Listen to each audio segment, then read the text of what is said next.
There are times I know it can be hard to get up and go. You can always count on those beside you. When you're far from home, it can be hard to go alone. Bring a friend. Oh, bring a friend. When you're on that road, you can share your heavy load. Every day can be a new adventure. When you're far from home, it can be scary to go alone. Bring a friend. Oh, bring a friend. Leave a vote of me question.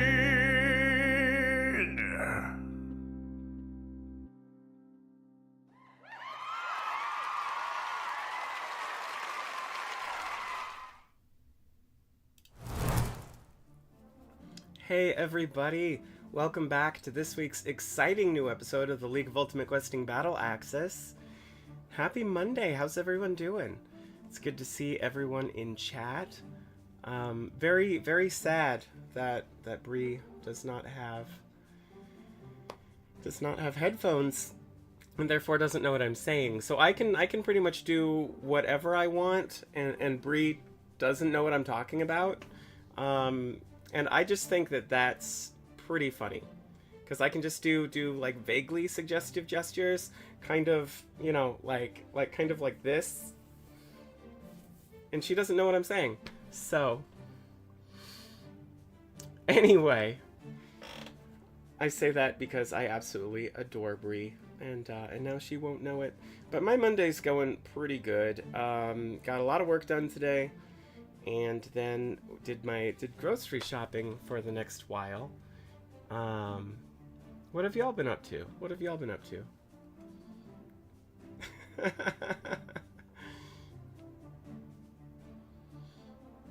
I was gonna offer in the chat to do sign language, but like I can only do fake sign language, so it wouldn't be helpful. But I'm guessing that at this point, Bree is probably not.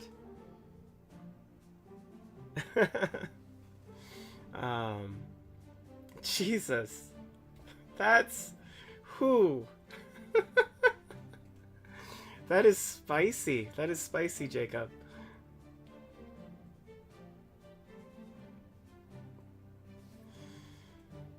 I can't even remember what I was saying now, but yeah. For anyone that is here the first time, one, this is a weird episode to be joining us on, but two, I'm just giving everyone a couple more minutes to wander into the chat, see their notifications, and get in here. Then I'm going to roll the episode, but stick around because I'll be back afterwards to do a little Q&A, and I think there's actually some stuff to say about this one, so that's very exciting to me. I'm 99% sure I know what episode it is, and if I'm remembering the order correctly, then there are definitely some fun facts about this one, so I'm very excited.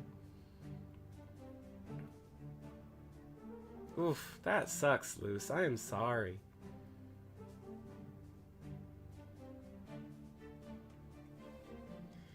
But, yeah. Yeah. Other than that, no exciting stuff in my life.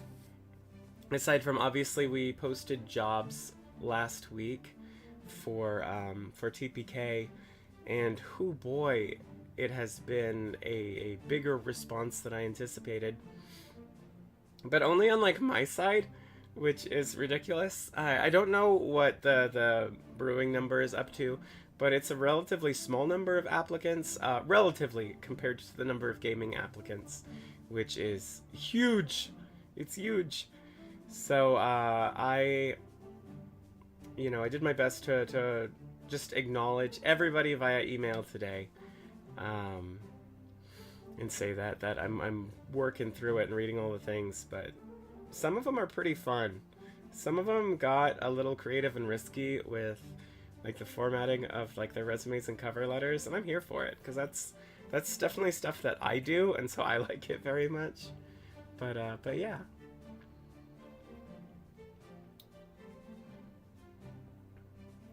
See, I was pretty good on everybody's real names versus Discord names when we first switched to YouTube, and now I've forgotten. So now I don't know who anyone is anymore, which is kind of hilarious. But thank you, Jacob. Yeah, we also just got a huge number of really qualified applicants.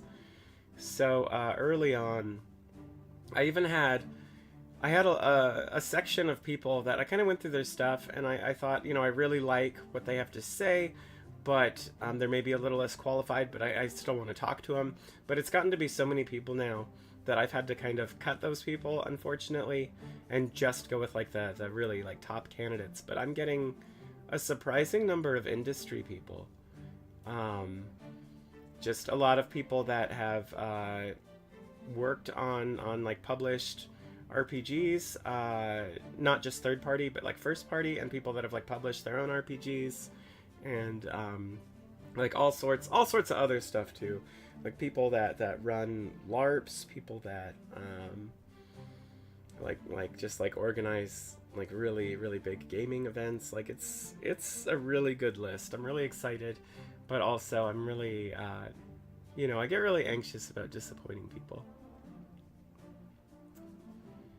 But yeah, that said, I'm actually a minute over when I usually start, so I apologize. But let me get this episode started. No need to listen to me rant any further. Let's do it.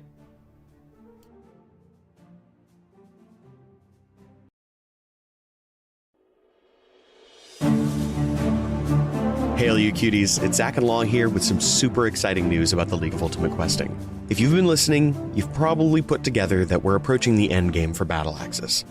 It has been such an amazing journey, and I have had so much fun running this season. I am ecstatic to see the final arc of the Fallow Crown come to fruition. Thank you all for listening and for being a part of this and making this all possible. That being said, while I put the finishing touches on the story of the Fallow Crown, we want you to get hyped for what's to come. We are here to announce the imminent arrival of League of Ultimate Questing Season 3, with not one, but 2 Dungeon Masters. Zach and I will be passing the mantle back and forth between chapters. Not only that, we'll also be playing characters in each other's sessions, and even playing together for the first time whenever we have a guest DM.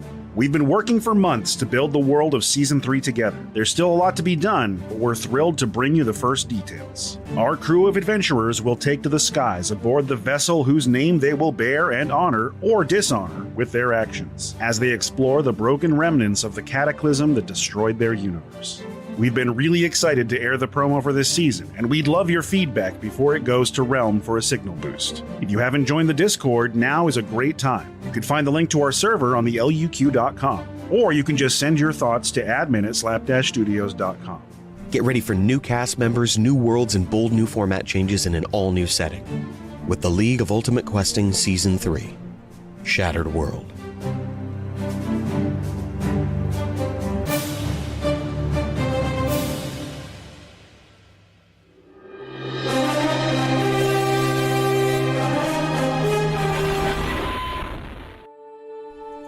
What caused the shattering? The wrath of forgotten gods? Or the hubris of mortals? In its wake, the broken fragments of a world unraveled drift aimlessly through the void. Yet hope burns anew. Privateers and scoundrels form a league of adventurers, setting sail to navigate the dangers of the uncharted aether, weaving together what once was whole. And bringing you the best in adventure entertainment. This is the League of Ultimate Questing. Brought to you by Viagra, an aging barbarian's best friend. Oh, yeah. I'm Conrad Wisely, your voice of reason in a world of lies. And I'm Magdax the Insufferable. Join us for the top pirate telecast in all the void. Prepare yourself for the League of Ultimate Questing Season 3, Shattered World, coming November 27th, wherever podcasts are available.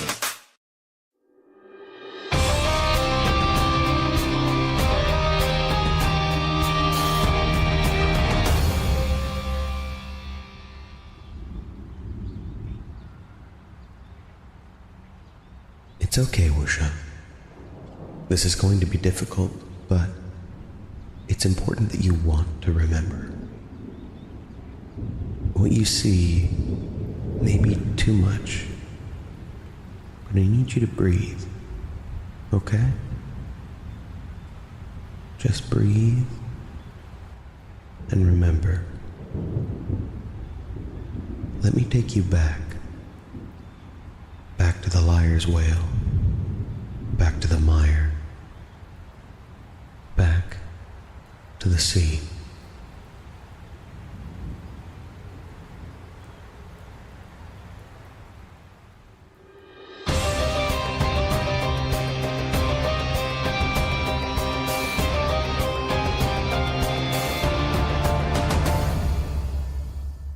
The black, brackish water in Sargasso cling to your ship as you make your way clear of the witch's spit.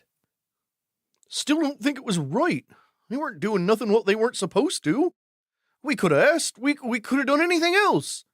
There, little squirt. More bodies in the bay's good for the crabs. Baruga the Jaw, even among Goliaths, is a big bastard. He stands a couple heads taller than you, placing his hand on your shoulder comfortingly. His one and only hand. The other ends with a nasty stump just below the elbow, which is latched and bolted to a giant metal shield.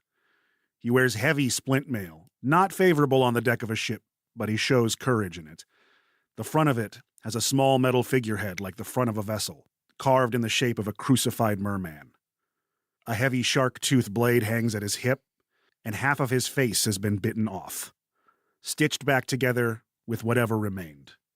He hides it, not out of shame, behind a heavy black helm, forged to look like the open jaws of a shark. What a fucking monster. Oh my God. Hell yeah. Half of his teeth smile down at you. Besides, there's no profit in pity. Captain, I suppose I can't argue with you. That's a lad. Hey, new guy! Huh? Mallard! Before you can process that, the jib swings around, knocking you in the back of the head. Oh! It means duck, you idiot! If we ordered a wagon full of dimwits and they only sent us this one, we'd get our coins worth. Maluag, better known as Mag the Maelstrom, is lean for a Goliath, with a slight sheen to his dark, reddish-brown physique, as though he were sculpted from mahogany. His accomplishments are displayed on his skin in black ink, and a myriad of amulets made from precious metals drape across a chest emblazoned with a design that opens like the wings of an eagle. Besides, we have to go home in time for me to see my girls. Macon is usually obscured by a thin veil of smoke. He is constantly exhaling a green tinge from yellowed teeth. Pinned between his teeth is a corn conch pipe that, strangely enough, looks like he just shoves a cigar into for the economical time saving. What little exposed flesh does seem to have very wide green scales hanging off of his lithoderms. Some arcane involvement or pollution has caused a bit of mutation in him. I didn't know you were a father. Soapstone here don't mind staying late, do ya? Don't got no one to go home to. That's me. No, I don't. See, he don't mind. Am I a father? I mean, with all the girls that I see, sure, could happen. Macon's always talking about these girls, but I ain't never seen one with my own eye. It's pretty hard to see them when half of your face is gone. Can you still see out of that bone in front of your eye? Not worth a damn. I pay people to do that for me. And pay well you do.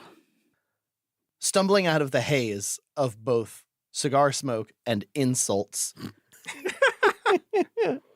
young Raiua makes his way across the deck, trying to keep track of all of the many less than pleasant jobs he's been handed.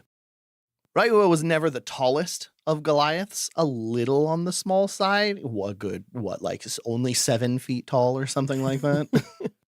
His skin is a healthy Goliath gray, tinged by the salt and sun of the sea. The corners of his eyes and mouth have both gone dry, and his black markings that are borne across his body are starting to go a similar gray color too. Ashen. His lithoderms are deep, healthy, and large, especially for somebody his age, giving him, I would say, the appearance of teenage acne. His eyes are bright, but heavy with disappointment at what's just happened on the island they've left.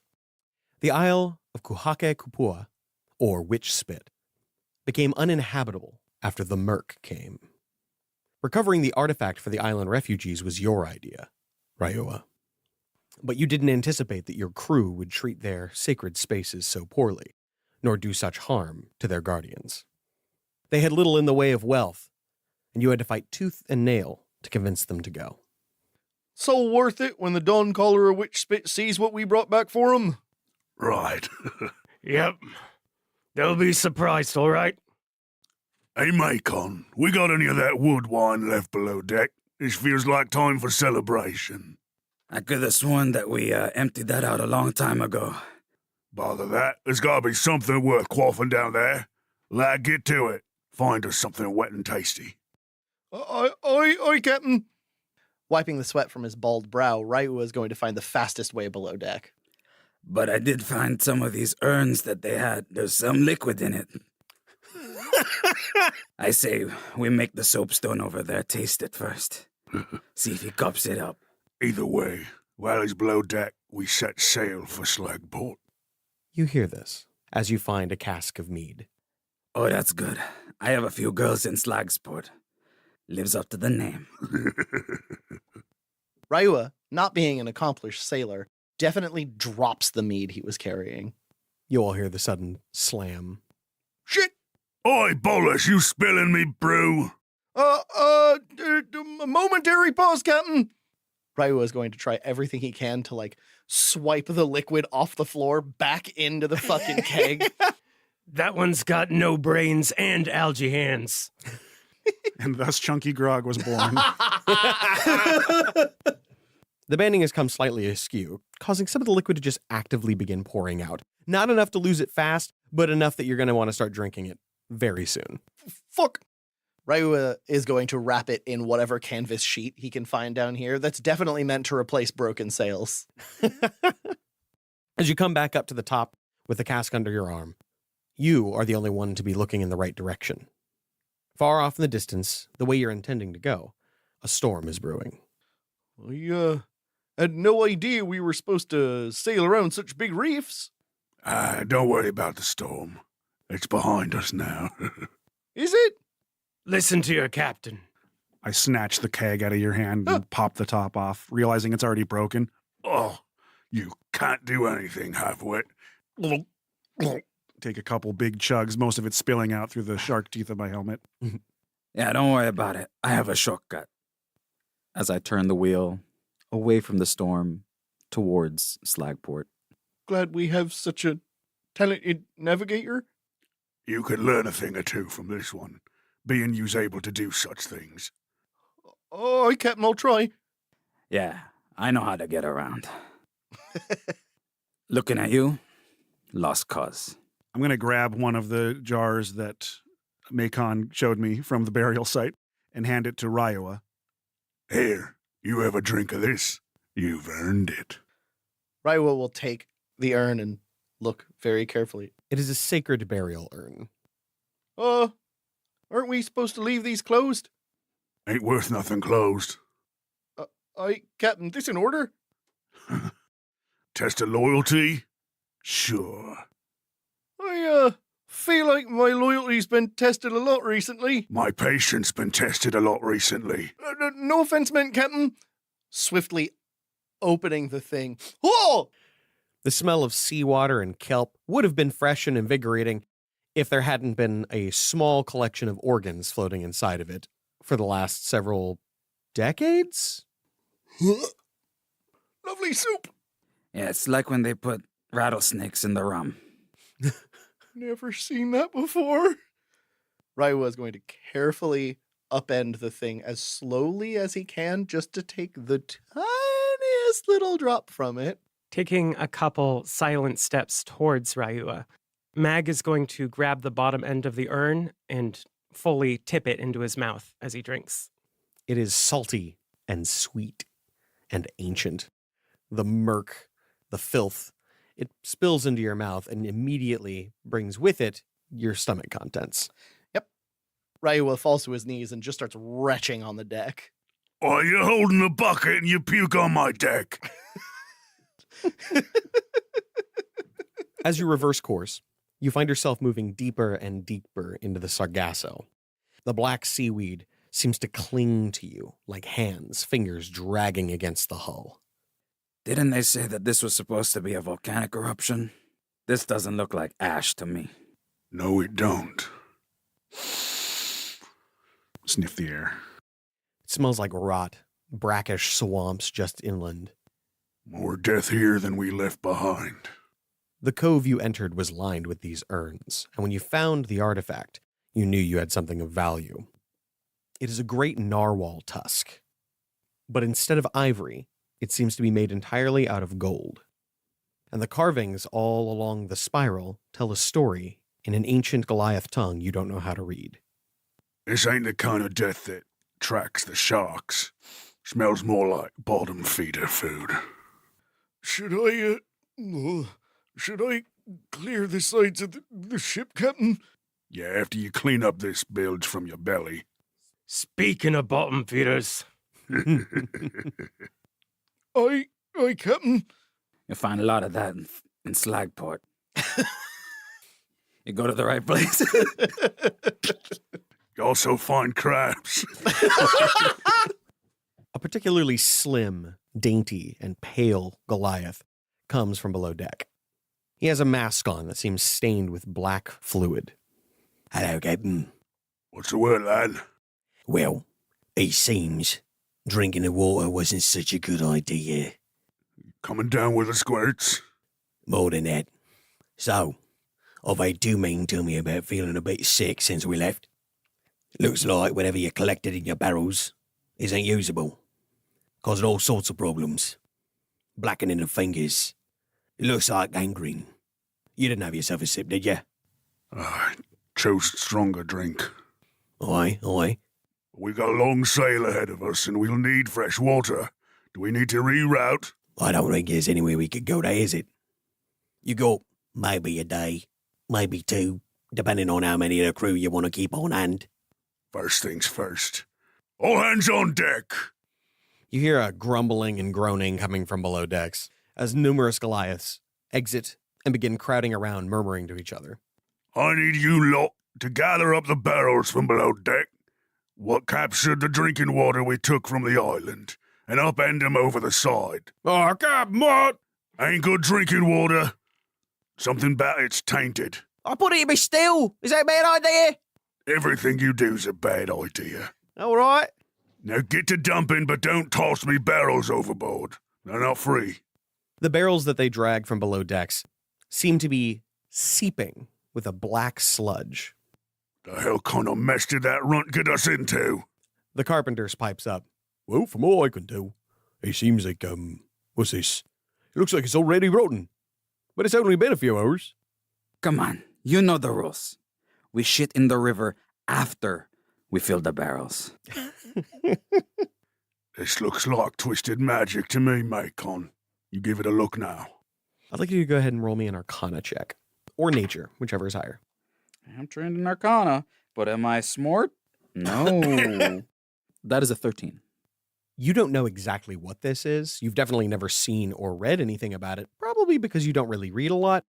But to your eyes, it does look like whatever's causing this rot has to be magical in nature. Yeah, Captain. I've had the squirts after a few bad potions here and there. I know magical shit when I see it. Permission to speak, Captain? What is it? Maybe it's 'cause we angered the spirits of the island? We've angered a lot of spirits in our day. Why would this one matter? I mean, I don't know how many ancient burial site guardians you killed before, but I'm willing to bet that didn't help. Mag, you were the one to first place your hands on the narwhal tusk. I was. Now, as you stand here, you notice a sensation of static electricity inside of it. The kind of thing you might feel holding steel or iron in the middle of the rain. But this isn't iron. This is gold, or at least you think it is. Hey, Captain, Aye, put a hand on this. Tell me what you think. not again. Oh. Ever here then? I hand Baruga the horn. As soon as it touches your hand, you feel a harsh electrical shock. What in the hells? It's buzzing like it's full of bees. In your fingers, you can practically feel it vibrating, coursing, pulsing with energy. What do you make of it? This thing's up to no good. But it's gotta be worth its weight in gold. Can't just toss it overboard like the Black Water. Maybe we store it below deck. Weigh it down. Maybe we give it back? One more naysay out of you and you'll be demoted to bait. Getting to his knees from scrubbing vomit from the deck, Ryua says, "But we agreed. It were our responsibility to not only them people, but our distant kinfolk. We share in our fates." What kinfolk is you talking about, boy? All your ties is severed. And us is the same. We're still Onaka. We're still one tribe, right? We're the Liar's Whale, and that's it. Crew, businessmen, and murderers. But not no wasters and no money. What you mean? Ryua is going to stand up and puff out his chest. I mean, whether or not you slice it, Captain, I'm an investment, and you won't cut me down. Won't I? No, I don't think you would. I think it'd be a waste of your time. I think it'd be a waste of your coin. And we best return that. Ain't you heard, boy? We're low on water, and heavy with mouths to feed. Maybe you's volunteering to cut ration first. I's volunteering to make right. You're volunteering to make us poor. Pardon me, Captain, but technically speaking, the nearest coast, well, it is theirs. The payday might not be worth it, but I'd rather have a little bit of coin and all my crew than a lot of coin and have us dead. You reckon they got fresh water there? Oh, they do. Well, problem solved. Tell you what, lad, as a sign of faith for your courage, I'll let you carry this. And if it goes anywhere, say overboard, or back to the people before I give the okay, you're staying with it. You're bound now. Hey, that was mine. Where I'm from, word of the elder is word of law. I'm older than him. Ryua will, feeling very proud of himself, take the horn and look extremely conflicted as soon as he does. There's a sense of tension when you first try to grab it, like he's not letting go and testing your strength. One-handed versus two. He lets go. It doesn't shock you. As soon as you strike the ground, you can hear a distant sound of thunder. Ryua's eyes go wide as he realizes he may need that later on in order to try to protect himself. Well, Mr. Macon, looks like we're steering back to the storm, so's we can make dock and get some fresh drink, and return the precious horn to the people what lost it. In the meantime, barrels face up to catch the rain, and today, we're drinking beer. Yeah, all right, yeah, woo! Not again. I don't really like beer. I'm in the program. We still have some cider. All we have is IPAs. As you sail away from the black of Witch's Spit and into the black of the storm, none of you are prepared for what will come next.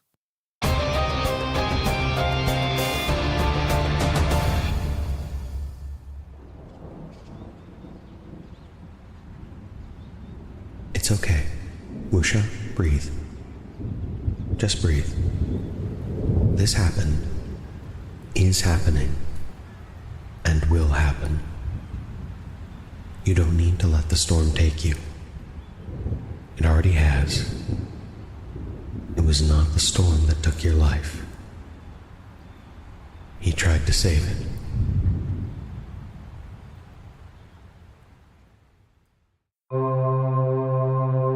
We're about to witness a planar phenomenon, a keyhole between worlds that only marketing can penetrate. Join me as we glimpse into the adverse. Whew! It's been a long road. Tomorrow we reach Midras. Kerwick, bust out the rations. I'm starving. Let's see here. We've got 2 salted sardines, a chunk of dried flatbread, half-eaten squirrel sausage, and hey, what looks like blue cheese. Oh, no wait, it's just really, really old brie. You call yourself a hero, but this is how you grub down? That's just sad. Should have picked up a few cans of critical grits. Crack the lid and stuff your face with well-balanced meals preserved for long stretches of travel. Rogue's rations, on the lamb, braised lamb with sweet potatoes and grilled onions. Fighter's feast, flank and mince, minced squash with flank steak and herb gravy. Warlock spread, blood and shadow. Blood sausage, forbidden black rice, and smoky gorgonzola. Or vegan druid's delight, the garlic grove. Rice, red onions, cherry tomatoes, wrapped in grape leaves with garlic sauce and a radish salad. Hardtack, that's a hard pass. Don't disrespect your stomach. Eat your rations in fashion with Critical Grits. Critical Grits. Hey, all you cuties!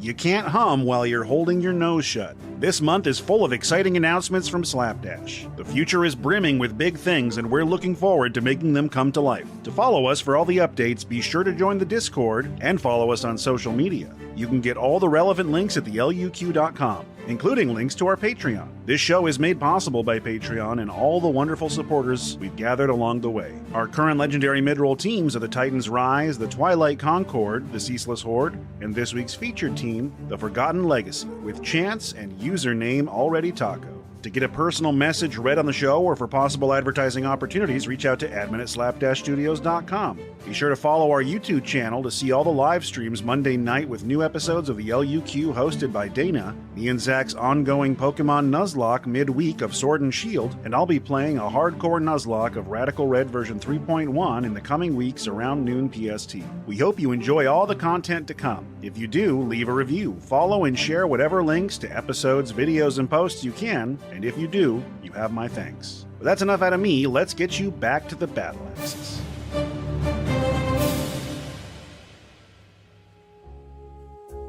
It's such a lovely evening out. Oh, you can see so many stars. It's almost as lovely as you. Wow! Look at that full moon. Full moon? Full moon? I thought the full moon wasn't for a few more days. Well, there it is. It's so lovely. Get away! Get away! Run while you can! I'm changing. No, not like this. No, my favorite sweater. Are you a lycanthrope? We all know transforming unexpectedly is a pain in the butt.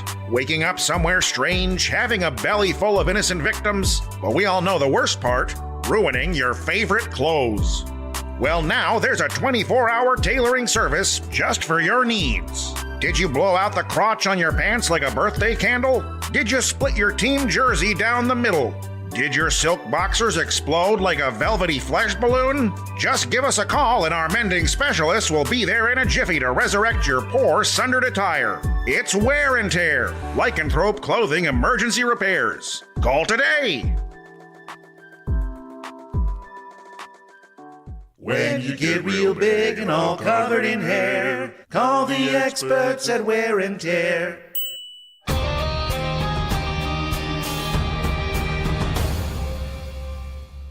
The first torrent of rain begins to patter on the deck of the Liar's Whale.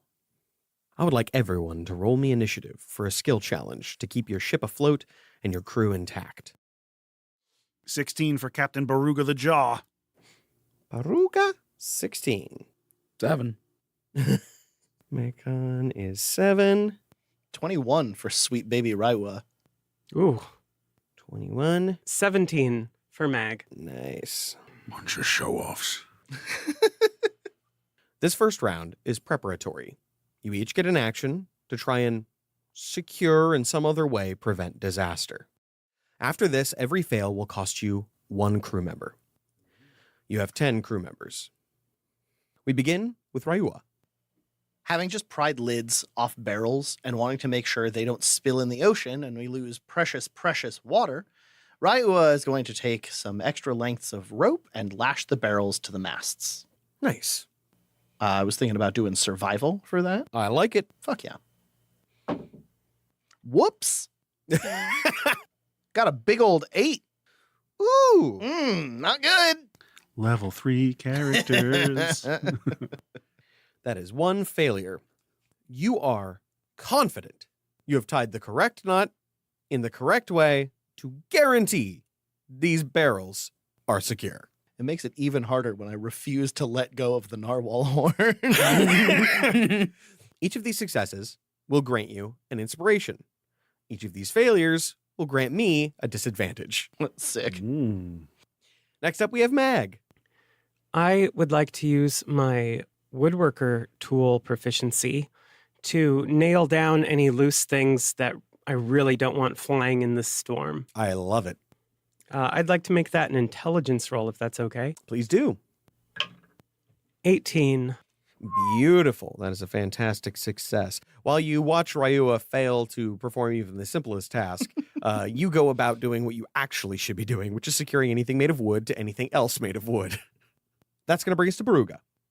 All right, Baruga is going to take the role of Big Loud Captain and shout orders for his crew to perform out of fear. All right, you sea worms, keep your legs below you. If you scared of the storm, you ain't seen my wrath. Use an intimidate. Please. A 20 total. Oh, hell yeah. Scary boy. The crew immediately snaps to. All grumbling and naysaying about driving into the storm is immediately gone as all of them just fall into their roles. Shanties popping up here and there to keep everybody on rhythm. You're confident they have what it takes to get through this.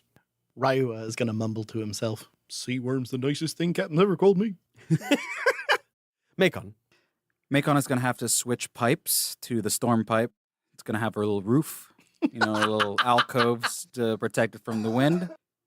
Take a big... Sorry, a hooded pipe is killing me. It's a corncob bong. I just slapped another attachment onto it. It just looks like a little farmer's well with a pipe attached or to a it. cocktail umbrella. a gazebong. I really hope Hurley's listening to this because I need to see this pipe. All right. So wielding the gazebong, Macon is going to take a big inhale and then let loose a serpent of noxious vapor to watch it go out into the storm, to read the wind and the currents of the seas, to maybe ride these waves instead of being overturned by it.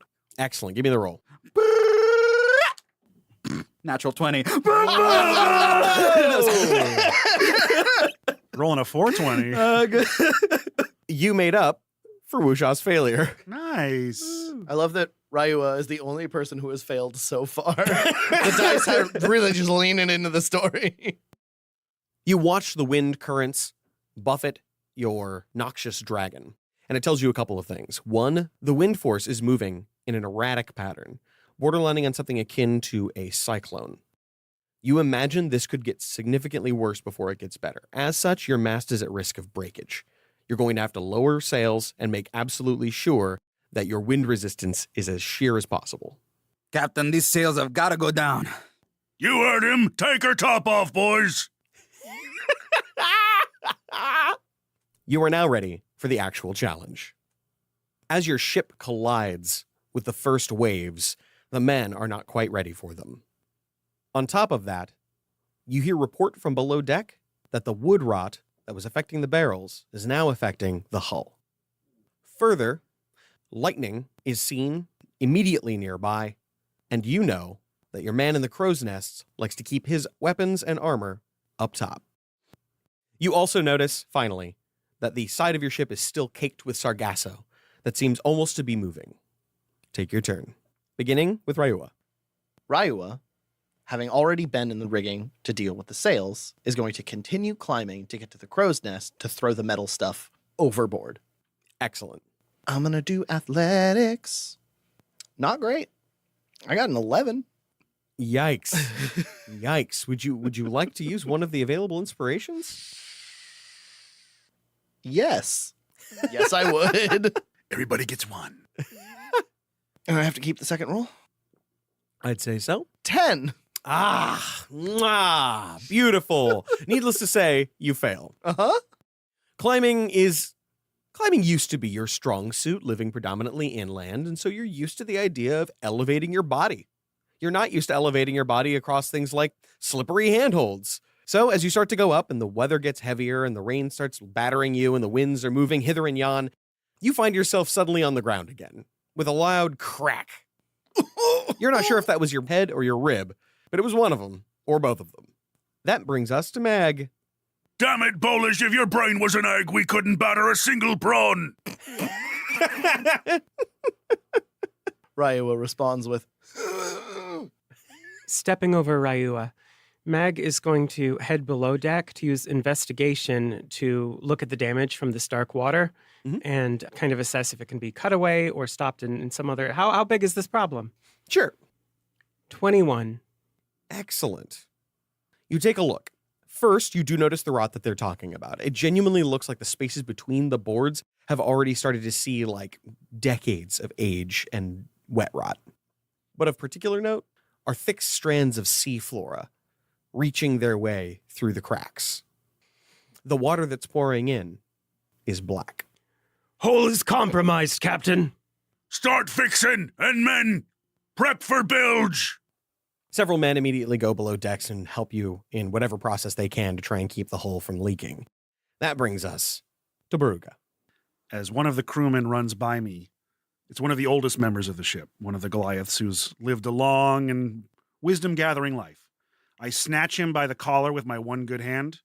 I lift him up over my head, and I say, Great hungry sea, take this offerint and satiate your appetite, and take ease upon my brave men.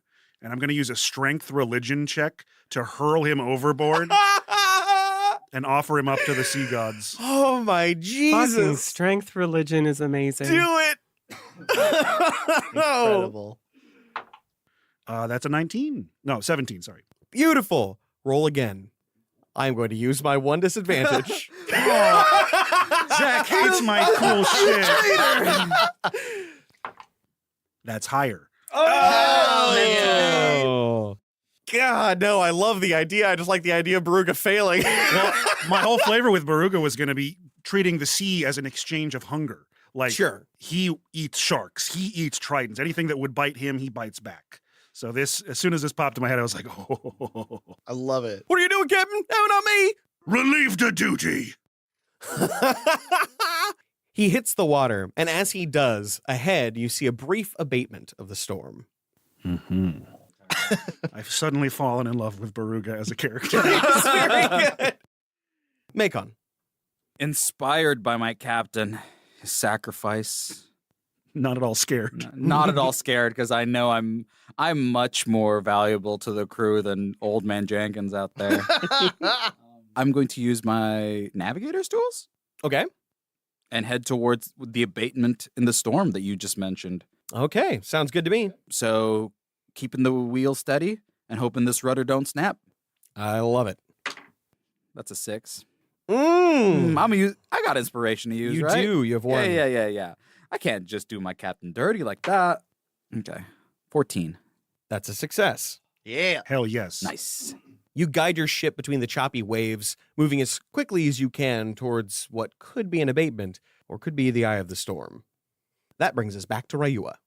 However, at the beginning of the round, those of you still on deck catch a glimpse of something beneath the water, something far more troubling than sargassum. Large tentacles seem to be undulating just below the surface. The storm, however, seems to be aiding you in your escape. The winds are at your back, and while there are crosswinds risking the well-being of your mast, you are making exceptionally good time. Ryua. Ryua, being on the deck and seeing the thing below the water, is going to have his lifelong training snap into mind as a monstrosity hunter. Hey. Ryua is going to search wherever he needs, above and below deck, to find anything that can be used as chum and try to throw it over the water to distract the beast with an animal handling check. Interesting. Okay, go ahead and give me that roll. Hell yeah. My Monte Cristo. Ryua continues his pattern so far and gets an 11. Oh, God. You do, in fact, find a barrel full entirely of smelt, which you throw over the edge in the hopes of, I guess, driving it off, but not occurring to you at all was the fact that by feeding it, it might get hungrier. And so, whatever thing lies below the water now has a grip on the hull. You just gave it an amuse-bouche. Uh-oh. Captain, I suggest we just plug the hole with his useless ass. Shame it has a hole in it.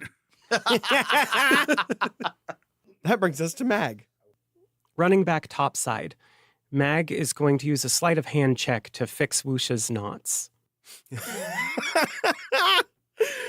Give it to me. Pre-Sha?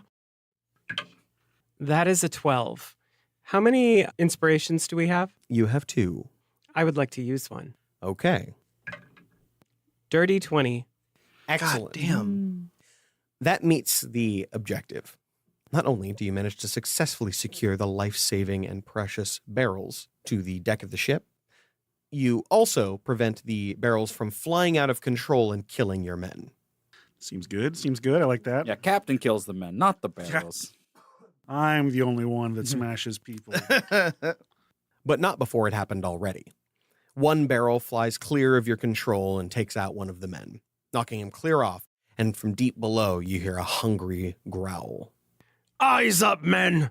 No one else dies from flying cargo today. You die from the sea, the storm, or the captain, but not cargo. I love it. That makes it Baruga's turn. There are many things that cause Baruga pain besides the failure of his crew. Literal pain. Age, battle scars, and during a storm, his knees hurt like crazy. His body is racked with pain, which is fueling his rage. But in order to overcome that and lead his men effectively, he is going to grab a couple of vials off his belt, one of which is full of laudanum and the other is full of sulfur tabs, to put a pep in his step and to numb his ache. So he's going to do a medicine check to, shall we say, nos himself? Put some pep in his step. Mm.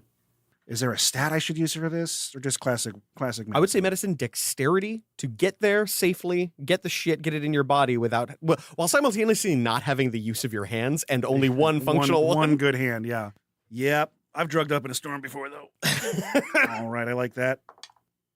22. God damn. Who needs advantage? All of you people in your roles. I love it. You do manage to doctor yourself up a bit, despite the fact that the ship's surgeon is practically crawling on the slick ground trying to get to you to help. Who's next? And that makes it Macon. Are you still above deck, right? Oh, I'm in the dead center, shouting and grabbing people as needed. Okay. I'm going to try and make the captain and myself feel even better. I want to use a spell. I would like to twin it. Mm-hmm. I'm going to enlarge both of us. Big boys. Big Baruga. Yeah. He was already like several heads above everybody else. Now he's just an imposing force. Nobody's going to I'm the mast. Exactly. Now. He's gonna hold the mast. I'm the rudder. Go ahead and give me an Arcana check. I'm going to make that Constitution. Ooh, I like it. Thank you. And there we go. That is a 21. Beautiful. For my Lord's boy check. You can feel your flesh growing, your bones creaking, and every sinew being pulled tight as the two of you grow far beyond your normal limit. The crew stares in awe before they realize, oh, right, sorcerer, got it, and immediately go back to work. Hey, Captain, take a puff of this. The drugs are kicking in, boys. One-handed, snorting, drinking, smoking. In each of the gaps of his fingers, he's got a drug. That's who we follow into a storm. Nothing can stop us now. Jesus. As the two of you grow large, you are immediately brought low. As a powerful lightning strike shatters your central mast. That's me. That was your failure from earlier. I had a feeling it was. Don't worry, they're going to keep coming. I'm rolling out the hits. Bodies are sent flying. Two of them fall off the edge, only to be caught mid-air by a giant black tentacle. Suddenly, from the deep, rises a kraken.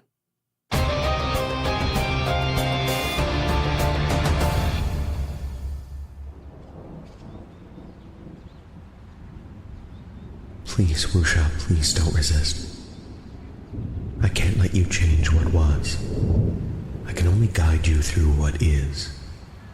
Your mind tried to change the past once, painting over the truth layer by layer, until all that remained was impressions, furtive ripples on the canvas below.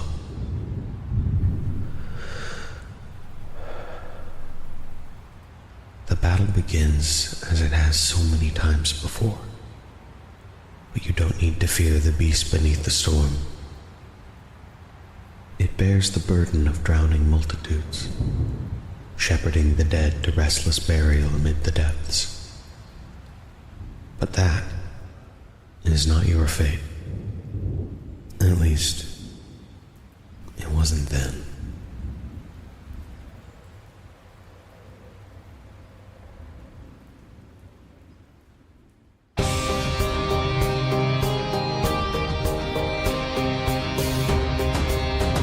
Oh, no. Kraken. We're getting evered.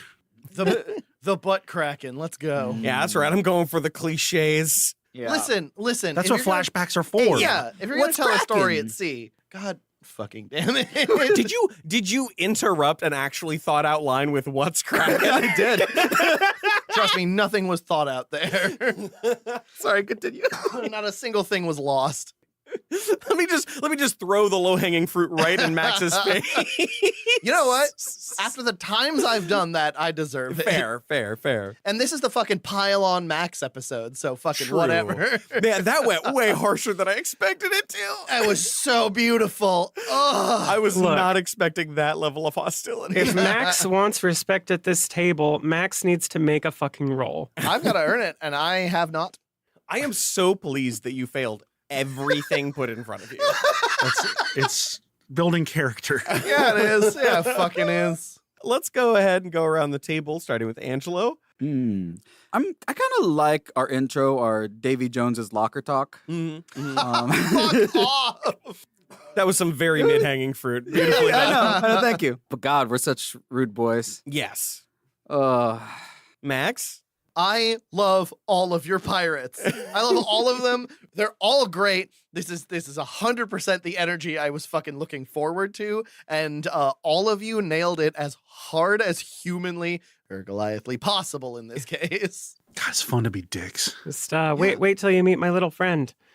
Aforementioned thing that my favorite part of the episode was Max's dice, just not giving him a fucking break. Because you're just a character the same as everyone else. That's true. So I don't know why you suck so much. I wish I could fucking tell you. I mean, it's hard not to say all the characters just because, You know, we could call this one a gimme. We could just That's fair. it's just funny and it's like brutal and were just mean fuckers. And I did really like the pipe jokes. Like pipe magic is great. Literally, there is no moment in the history of this game that I loved as much as you using a strength religion check to throw a man overboard to abate the storm. It was genius. I left it for you. Thanks. Thank you. And like even overcoming the disadvantage, being like, fuck you, the sea does what I want is. And I'm a level 3 character too. He just seems powerful because I make him really bold. This is beautiful. Bree does not have a map for this because we are using the Cease and Desist, the beautiful, beautiful galleon, I guess, miniature that was lended to us by our friend Dave Lodnoff, who is also a lawyer, hence the name. Yes. Anytime we've done a sea adventure, it's been a trusty, true friend for us. Oh, yeah. So good. This has been here since literally the first chapter of the first season of LUQ. It's gorgeous. So, fuck. Yeah, it's ancient for us. It's a old standby. I've really enjoyed this chapter. I've really enjoyed how crisp and clean everything has been. I'm really looking forward to its conclusion. And until we get to that conclusion, we wish you luck.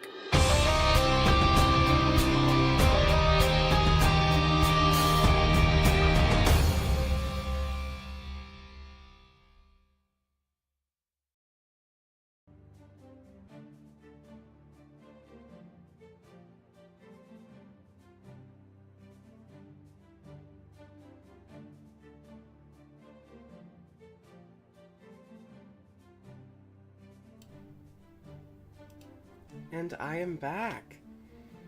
How's everyone doing? What'd you think of this episode? It was very fun backstory. So there was a question in the Discord. I'm just gonna jump right into it. There's a question in the Discord about how much prep we did.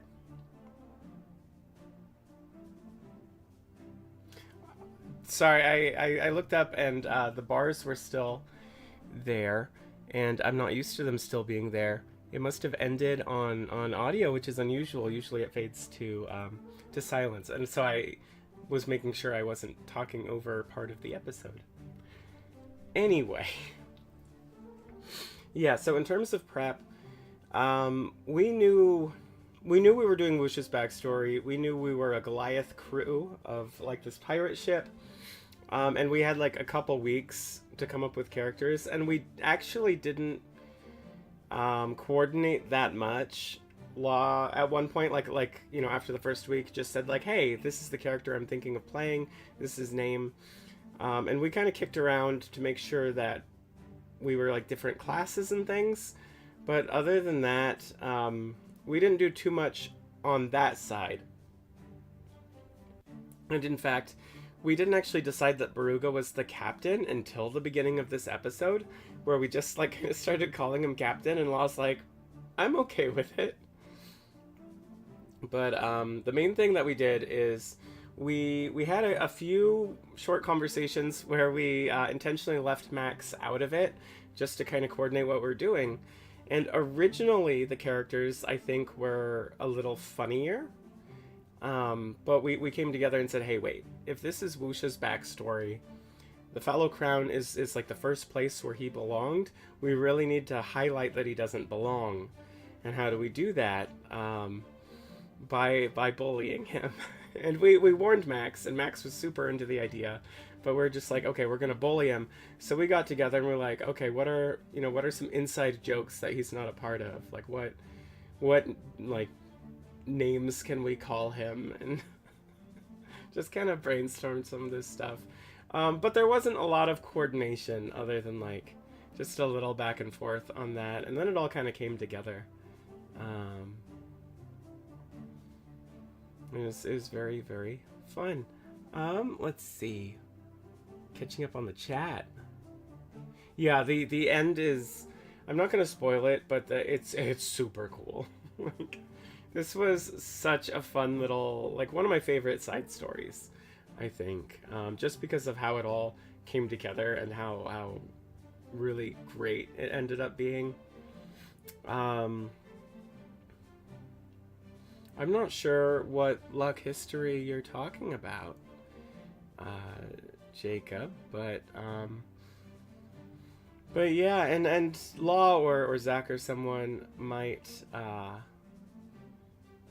might have like some other things to say about that, or Angelo. I see Angelo's here, and yo, it was just so funny. Like Baruga, like all of Law's characters that are not Iavos tend to roll really well anyway. Like Trip did really well, but Baruga is a monster. Like for a level 3 character, his rolls were just like off the fucking hook. Like pun intended, I guess. They're just like fantastic. He's a fantastic character. Oh yeah, yeah. Some of the bullying that we did of him was just like really classic. Like just really classic, like college bullying, which was, I don't know. It was never somebody that enacted that, so it was kind of fun. But oh, the ship, right? Absolutely, that was the first time I got to play on it, but it's been hanging out in the Slapdash studio for quite a while. Well, thank you for dropping in, Angelo. Always good to see you. Yeah, I know some things about Season 3, but it's mostly content. And even that stuff, I'm going to leave it to Zach and Law to decide when and how they want to spoil it, so I'm not really going to talk about it. Aside from anything that's already explicitly been mentioned, I'm happy to talk about any of that. But we haven't even talked about like the Patreon or anything, so I don't know anything about how that might be changing. But I'm sure there'll be something cool, because you know, even Season 2 did a lot of experimental stuff with that, with the tiers for having characters in the meta, which was something that Season 1 didn't do, and I'm sure in Season 3 we'll come up with some cool stuff as well. Proud of you. I hope Angelo saw that before he takes off.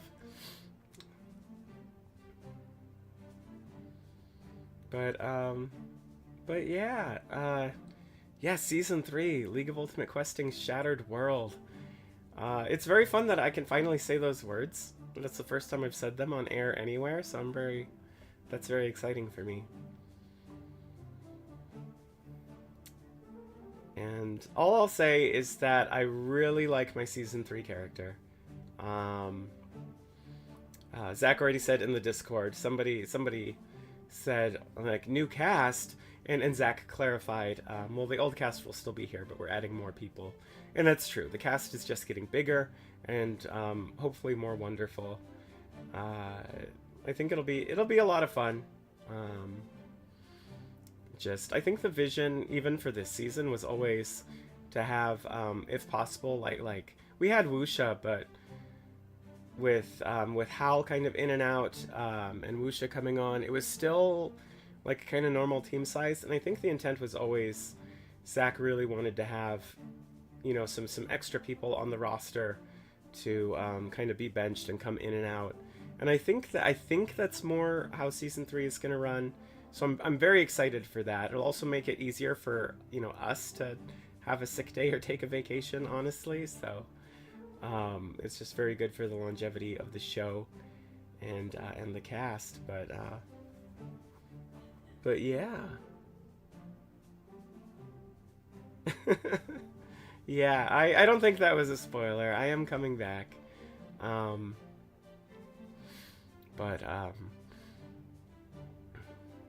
Yeah, I'm sure more about the cast will be said in the future, and I'm sure, especially for the existing cast members, I think the fun reveal as we get closer to it will be what characters we're actually playing, and they're good. I really like the characters in Season 3. I really like the ones in Season 2 as well, but like Season 3 just like it feels fresh after playing this long in Season 2. Like, it's very different from Season 2.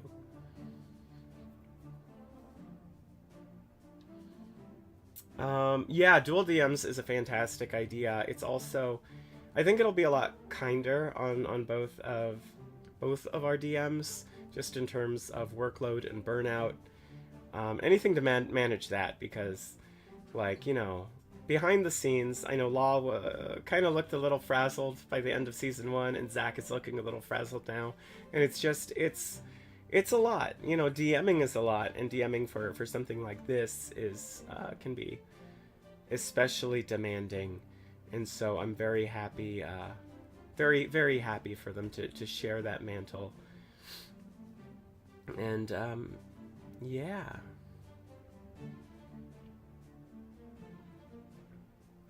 Okay, Reshpin asks, has season 3 recording started? Not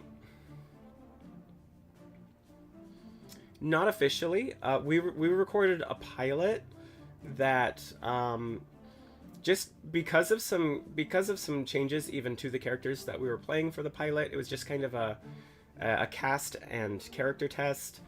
I think it will likely eventually become like maybe Patreon content or something, but likely will not be a canonical part of season 3.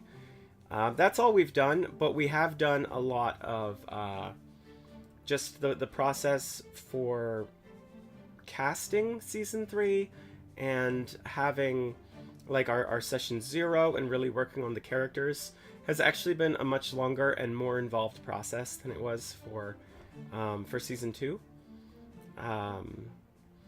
And so we did start that a number of months ago, but we haven't started like actual recording, and I know that's what you're asking.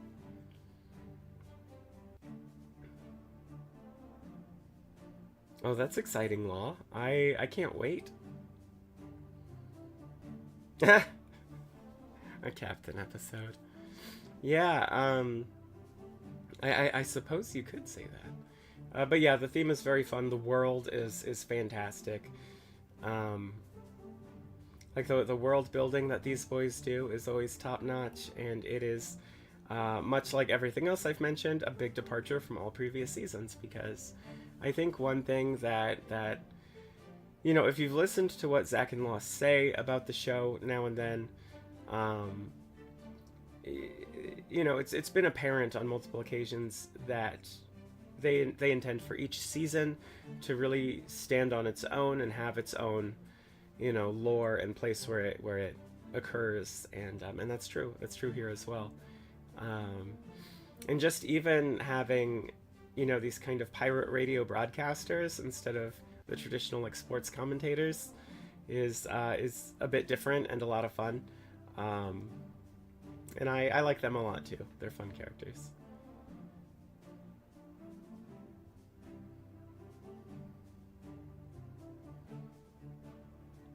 Oh, I know what it is. I probably do. If I think about it, maybe I'll think of it, but it's very exciting. Oh, we'll miss you too, Brandon.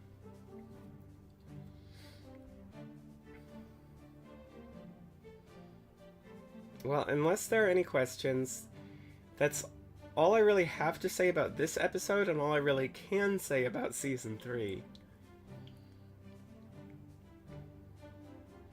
So, if there's nothing else, I'm happy to wrap up. But, as always, it was really lovely having all of you here. Yeah, there's, you know, no plans to stop the show. It's gonna keep going.